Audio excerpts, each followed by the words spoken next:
Why all the messengers of Allah in Islam are males? Is there no equality in Islam between men and women?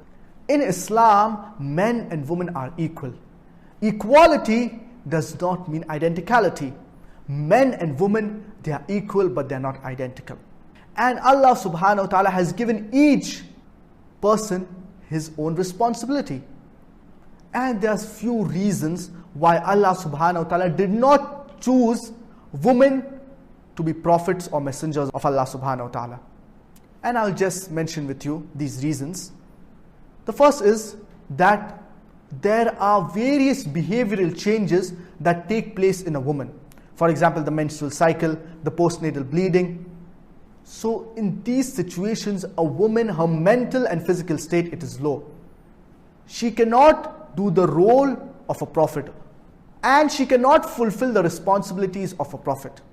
Besides this, the woman, she also has pregnancy, and when she's a mother, she has to take care of her child or her children at the early stages of life. In all of these situations, a woman, she cannot do the role of a mother, whereas at the same time do the role of a prophet or a messenger of God. And the prophet or a messenger of God, he has to listen to the people. He has to solve their disputes. When there is a dispute, he has to mix around with the people, solving their problems, etc.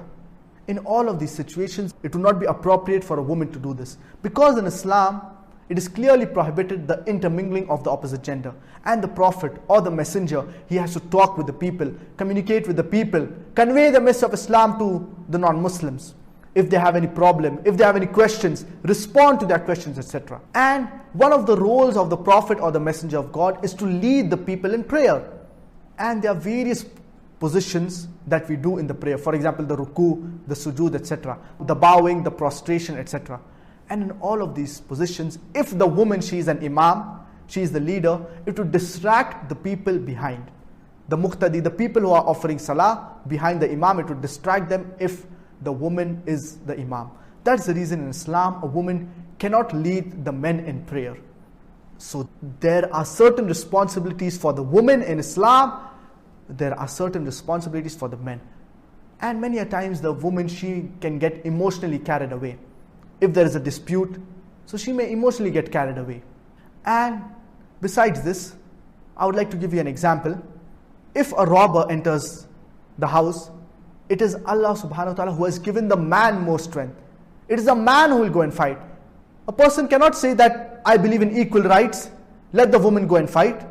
Each person has his own responsibilities. Similarly, Allah subhanahu wa ta'ala has given a lot of honor to the woman when she's a mother. And there are various ahadith talking about the importance of motherhood in Islam. A man cannot say that I want to become a mother so that I can get the reward of a mother. But natural, no. Each person has their own responsibility.